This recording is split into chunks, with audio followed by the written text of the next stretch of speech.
Welcome to the full experience, a Cordkillers presentation of the best, the worst, the first, and the last of any given television show that we want a sample of. It's like an archaeological slice. It's called the full experience because we do the first episode first, we do the ultimate rated episode second, we do the lowest rated episode third, and we do the last episode appropriately enough last. We are watching Gargoyles, which is available in the US on Disney Plus, and we are watching the ultimate rated episode, season 2, episode 5, The Mirror, which first aired September 11th, 1995. I'm Tom Merritt. Ladies and gentlemen, Brian Brushwood.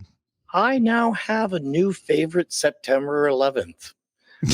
Yes, September 11th, 1995, also known in 1995 as the day this Gargoyles episode came out, I exactly. guess. Yeah. So last week we talked about the fact that we had to negotiate whether or not we could only watch the first episode or if we were allowed to keep on watching. And we talked about the fact that the whole first week was kind of set up as a bunch of to be continueds of these 20 plus minute episodes.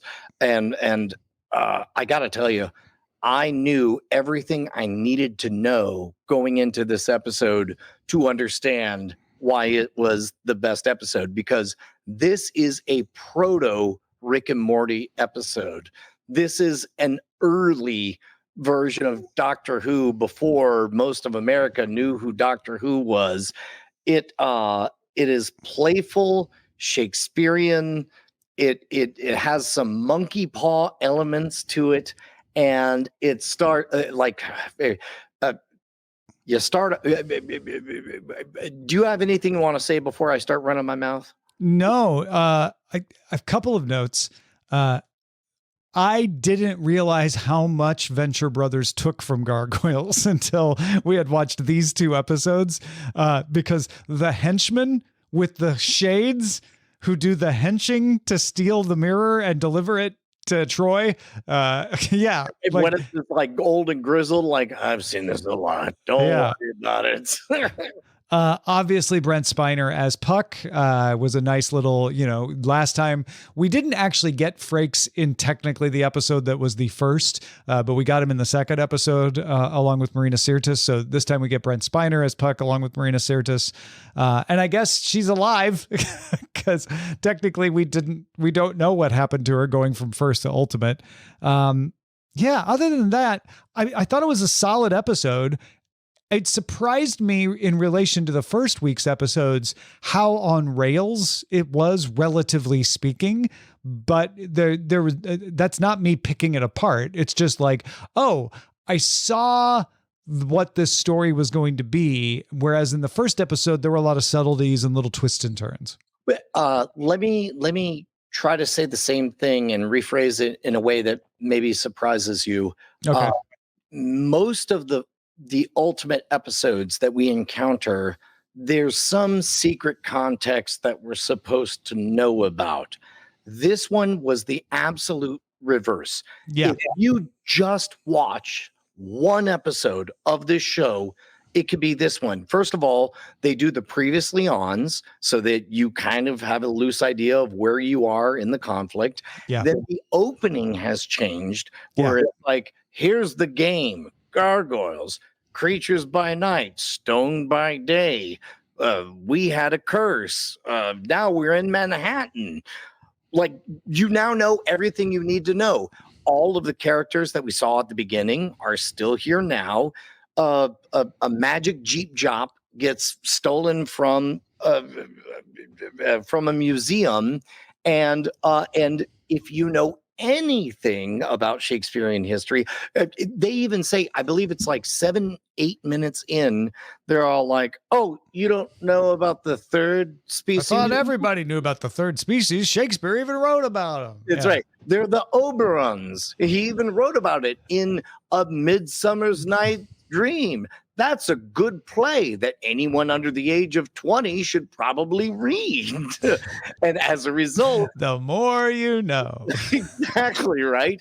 So Puck shows up and he does exactly, if you know anything about Puck, he does the monkey paw twist of Aladdin's wish giving and so on. Commas are very important. That's the result of that. Yeah. Make that human no more, not make that human no more. Well, and it's even written in the simple in the same, ABAB rhyme. I don't know if it's iambic pentameter. I didn't look that hard, but we got 2 emails this week, Tom. One was from Scoopernova Girl, who just said, "Thanks for turning me on to this. I would never have encountered it if it weren't for our show. We're deeply flattered that you dig it." The other was somebody who mentioned the Plan 2 honors program at the University of Texas. The reason that plan is a challenging undergraduate plan is because you have to have a senior thesis. And my senior thesis was a 45-minute magic show that I worked on with a fellow magician, and we didn't know how to end it. And I remember my friend saying, "I don't know, let's just quote from the end of Midsummer Night's Dream. Let's just, like, the curtain opens after our last act, and then we just quote from Puck." And the last of it is Puck saying, "If we shadows have offended, think but this and all is mended, that you have but slumbered here, that while these visions did appear, and this weak and idle theme, no more yielding but a dream. Gentles, do not reprehend. If you pardon, we will mend. And as I am an honest Puck, if we have unearned luck, come now to escape the serpent's tongue, we will make amends ere long. Else Puck call a liar. So good night unto you. Just give me your hands, if we be friends, and Robin Chalice restore amends." Please pass my thesis. That was the end of my college thesis. That's great. So as a result, like, when I realized, like, boy, they are not being subtle about the Oberon stuff and about calling out exactly the source material, setting up all of the rules, knowing that everything they ask Puck is going to be a cursed monkey's paw. And it's like, and that having been what I worked on for my final year of my first magic show. Chef's kiss. Also, I'm pretty sure I must have just stolen all of this from Gargoyles. I'm a fraud.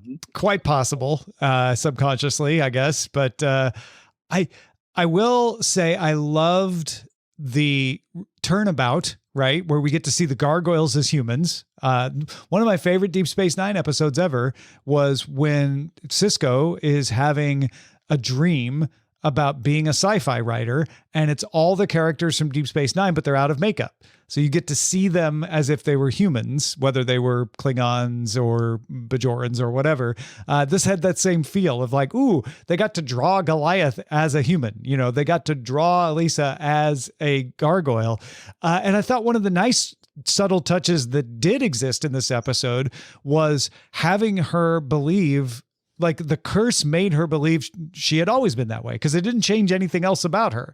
It was as if she had always been a gargoyle, and that fit the exact literal words of what Puck was asked. So they went the full length. They didn't skimp on the metaphor, and I appreciated that. And they also involved one of my favorite moments where it's like people have conflicting memories, but it's clear they haven't resolved them yet. Where it's like, yeah, but we glide all the time, and then there's like a half beat, and someone goes, "How do we glide without wings?" Do that? Yeah. There's actual cognitive dissonance going on. It was great. And then they all got loincloths, which I realized, they have those as gargoyles. Yep. They just don't have shirts because they're gargoyles, so they don't need shirts. So now they need shirts. That was another nice touch. It was, I had to look up the definition of a bottle episode. And I guess technically a bottle episode is an episode that is overtly cheaply produced for whatever reasons. But I always think of a bottle episode as a self-contained unit of something within the world, but that doesn't really affect anything around it.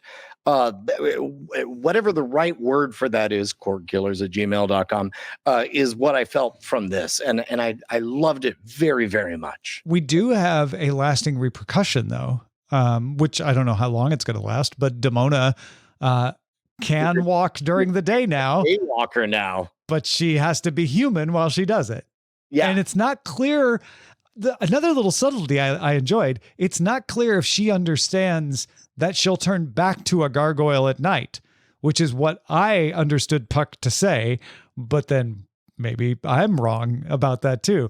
All we see is her realizing, oh crap, I got my wish and can walk during the day, but I'm human. That jerk Puck. Why I oughta. Well, and meanwhile, like either way, whether she understands she'll become a gargoyle again at night or not, she definitely doesn't understand. Do you realize how much power you wield by being able to walk around as a human during the day and get stuff done? Yeah, and Puck doesn't care about that. He just likes to tweak everything. I did find it amusing that he has to use a satellite dish to amplify his spell. But again, I'm really amazed. Early 1990s was not a time that I attribute to fast-paced animatic storytelling, but you see it here. Like we're like not messing around. You get it. This, that. Let's go. Yeah. Let's go. I'll be honest though. I think I enjoyed Awakening more. Oh, really?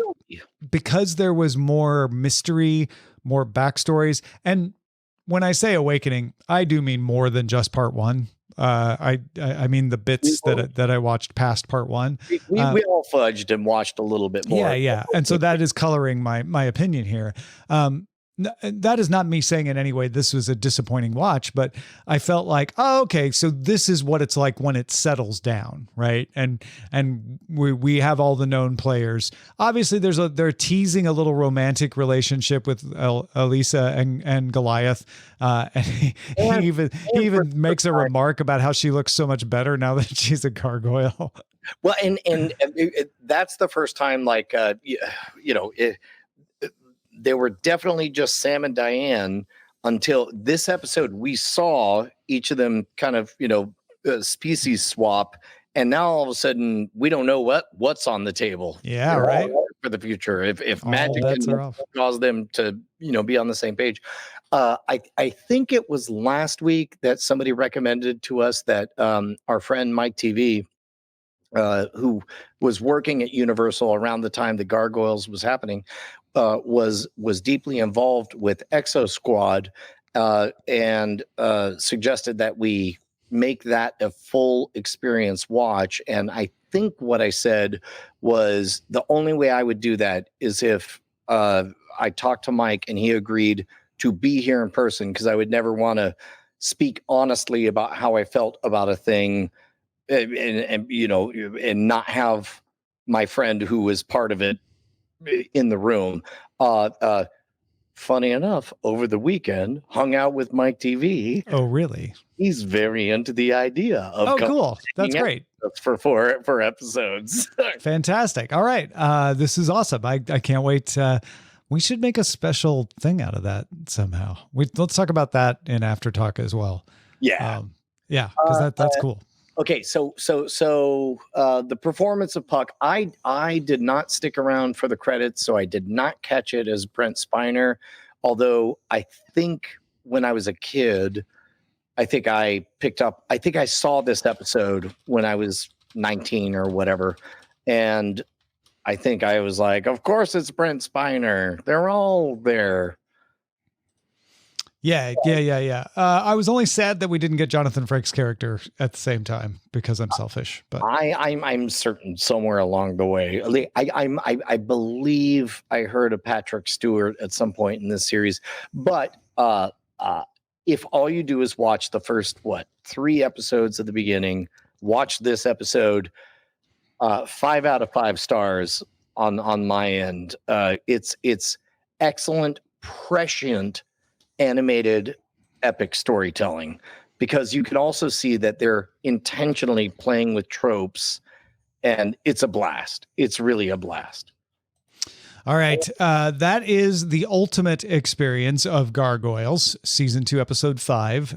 Are you girded for the worst that Gargoyles could be? The lowest ranked Gargoyles episode, the second to last Gargoyles episode. Well, I guess third to last. Okay. Season 3, episode 11, To Serve Mankind. Okay. Can we make a game as we go into the lowest of predicting why it's the lowest? Because number one, the name is called To Serve Mankind, which is almost certainly a riff on the Twilight Zone episode. Right. There's somebody's going to eat humans or try to.